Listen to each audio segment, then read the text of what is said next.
कहानी तो अफसोस करने जैसी है, मगर ये तो बताओ कि कई दिनों से नजर नहीं आ रहे थे, क्या बीमार थे? मैं बीमार नहीं था। मेरा एक छोकरा दिल्ली कॉलेज करता है, वहाँ गया हुआ था। मियाँ जी, आपके छोकरे को दिल्ली कॉलेज के लिए भेजा, तब तो तुम्हारा बेटा बड़ी डिग्री हासिल करके बहुत बड़े पगार का मालिक भी बनेगा। मुल्ला जी, उसकी डिग्री और पगार को चूल्हे में डालो, उसकी क्या आस और उम्मीद रखने की। क्यों मियाँ जी, कुछ हुआ और इतना ज्यादा दिल टूट गया और नाराज हो गए?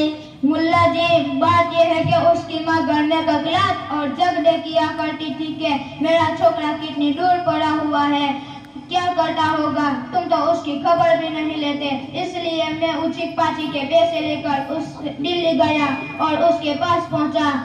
और कोई नेक छोकरा होता तो खुश होता, मगर मेरे इस बेटे ने तो एक मन का मुंह बनाया और मुंह चढ़ाया और मुझे लड़ने लगा और गुस्सा करने लगा कि तुम्हें किसने यहाँ आने को कहा था, तुमने तो मेरी इज्जत खराब कर दी, तुम तो खेडूत और भिखारी जैसे लगते हो, यहाँ सब मेरी मजाक उड़ाएंगे। मुल्ला जी, उसकी बातें सुनकर मेरे आंखों में आंसू आ गए कि या अल्लाह, जिसको बढ़ाने के लिए मैंने मेरा खेत बेच डाला, फिर भी पैसा कम पड़ रहा था तो उसकी माँ के 50,000 के जेवरात बेच दिया, और ये अभी से हमारा नहीं होता तो मरने के बाद क्या हमें याद करेगा। बड़े मियाँ, आपने खुद अपने पाँव पर कुल्हाड़ी मारी है। आपने उन लोगों की औलाद को नहीं देखा जिन्होंने धूम पैसा खर्च करके दुनिया की तालीम दिलाई और वो फिर उन्हें दुनिया में फंसा कर अपनी अपनी कब्रों में चले गए, और वो औलाद भी खुदा की नाफरमानी में चली गई और अल्लाह का दिन जिंदगियों से रुखसत हो गया और उनका वबाल माँ बाप अपनी कब्रों में भुगत रहे हैं और वो औलाद भी भुगतेगी। मुल्ला जी, तुम्हारी बातें मेरी समझ में आ गई। अब मैं मेरे नाने और छोटे लड़के को हाफिज आलिम बनाऊंगा ताकि मेरी कब्र में मुझे काम लगे, और दूसरों को भी बताऊंगा कि अपने छोकरों के स्कूलों में भी पढ़ाओ, लेकिन उनको जरूर इल्म दीन भी दिलाओ और एक आध छोकरे को हाफिज आलिम भी बनाओ। बड़े मियाँ, तुम तो इस मौलवी जी की बातों में बहुत जल्दी आ गए। मैं कब से बैठा बैठा सुन रहा था, अब रहा नहीं गया तो खड़ा होना पड़ा। सुनो, तुमने एक लड़के को दिल्ली कॉलेज में एडमिशन दिलाया, ये अच्छा किया और उससे मिलने गए और पहली ही मुलाकात में उससे नाराज हो गए।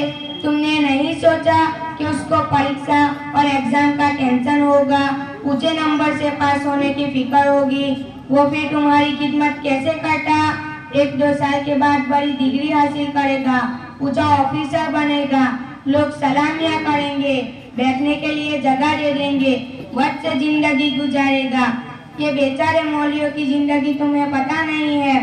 दुनिया में सबसे गरीब मौलवी होता है, उनकी पगार 1500 के 2000 और छली तारीखों में उनके खिस्से में डोरेज मिलते हैं, और पगार थोड़ी देर से हो तो मौलवी जी हर नमाज में मुतवल्ली साहब को सलाम करने लगते हैं ताकि मुतवल्ली साहब को पगार याद आ जाए, और पहली तारीख हुई तो दुकानदार गर्दन ऊंची करके मौलवी को देखता है और सब्जी वाला छोकरे को घर पे भेजता है कि अब्बा ने पैसे मांगे हैं, और नमाज पढ़ने जाए तो दूध वाला मिलता है कि मौलवी जी 5 तारीख हो गई, तो मौलवी धीमी आवाज से कहता है रुको अभी कुछ करता हूँ, घर पे जाके तुम्हारे पैसों का इंतजाम करता हूँ। बेचारा मौलवी परेशान परेशान परेशान। देखो बापूजी, तुम्हारे छोकरे की नौकरी तो सरकारी होगी, कोई उंगली नहीं कर सकता, कोई छुटा नहीं कर सकता, और ये मौलवी ने तो जो किसी के लड़के को कुछ मार दिया या बोला या डांटा तो लड़के के माँ बाप बच्चों के सामने मौलवी को गालियां देने आ जाते हैं, ये उनकी इज्जत, और ऊपर से मुतवल्ली को जाकर कहते हैं कि तुम कुछ देखभाल नहीं कर रहे। मेरे बच्चे को फुलाने मौलवी ने कितना मारा, अब उसको छुटा कर दिया। अब मौलवी बेचारा पोटले बिस्तर लेकर इस गांव से उस गांव फिर रहा है, फकीर की तरह नौकरी ढूंढ रहा है। मैं तो मौलवी को भी मशवरा देना चाहता हूँ कि तुमने तो अपनी जिंदगी बिगाड़ी है, अपने बच्चों की जिंदगी मत बिगाड़ना, उनको एक अच्छे से कॉलेज में दाखिल कर देना, और अब तो सरकार भी बहुत पगार देने लगी है।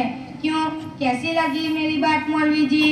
मिस्टर वकील साहब, आपके दुनियावी लाइन के बकवास से बड़ा अफसोस हुआ। आप मुसलमान हैं कि नास्तिक मौलवियों की इतनी नफरत करते हो। आपके नजदीक तो वो है जिसका पगार ज्यादा हो और लोग उन्हें सलामी देते हो। अफसोस है, अफसोस। सुनो, जितनी इंसान को जिंदगी गुजारने के लिए पैसों की जरूरत होती है, उससे कई गुना ज्यादा दीन की जरूरत होती है। दीन तालीम के बगैर इंसान जानवर है। इंसान के अंदर खूबियां और अखलाक दिन से पैदा होते हैं। समाज और कौम को जितनी डॉक्टर, वकील, मास्टर, इंजीनियर की जरूरत है, उससे कई गुना ज्यादा दीन सिखाने वाले अच्छे आलिम, मुफ्ती, इमाम, मुकर्रिर, मुअज्जिन की जरूरत है। अगर जिंदगी में दीन नहीं होगा तो आखिरत बर्बाद हो जाएगी। रहा मसला गरीब का, तो मैं नहीं समझता कि कोई मौलवी भूखा सोता हो। मुसलमान का अकीदा और मान्यता है कि अल्लाह रज़्ज़ाक है, वो हर एक को रोजी देता है, लेकिन किसी को ज्यादा देता है तो किसी को कम देता है। अल्लाह भूखा उठाता है जरूर, लेकिन किसी को भूखा सुलाता नहीं है। और सुनो, इज्जत की बात करते हो तो दीनदार मुसलमान आज भी उल्मा की कदर करते हैं, इज्जत करते हैं, खिदमत करते हैं और कभी बुरा सलूक नहीं करते। मिस्टर वकील साहब, सुनो, तुम्हारे नजदीक डॉक्टर बनना, वकील बनना और इंजीनियर बनना काम है। हाफिज आलिम बनना, कुरान सीखना, मसाइल सीखना ये दीन का काम नहीं है।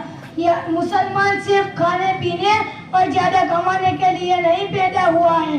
याद रखना, जिस खुदा ने ये सारी नेमतें दी है उस खुदा की शुक्रगुजारी जरूरी हो, और बगैर दीन इल्म अदा नहीं हो सकती।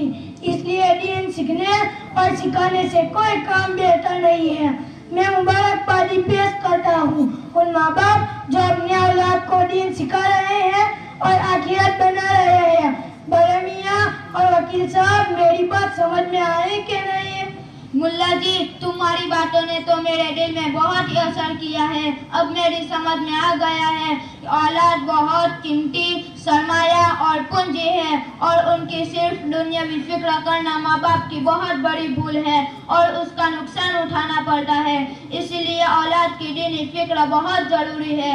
मुल्ला जी सुनो, अब मैं नियत करता हूँ कि मेरे नाने बेटे को आलिम बनाऊंगा और दिल्ली कॉलेज वाले को अल्लाह के रास्ते में भेजूंगा, ताकि मस्जिद के नूरानी माहौल में रहकर दीन सीख जाए और दाई बने। अब दुआ भी करना इंशाल्लाह। हाँ मौलवी जी, अभी रात के वक्त कहाँ जा रहे हो? आज अपने गांव के मदरसा तालीमुल इस्लाम के बरकोला का सालाना जलसा है, वहाँ हाजिरी देने जा रहा हूँ। आप लोग भी चले तो इंशाल्लाह बहुत फायदा होगा। हाँ, तो चलो, हम भी तुम्हारे साथ चलते हैं। अस्सलामु अलैकुम।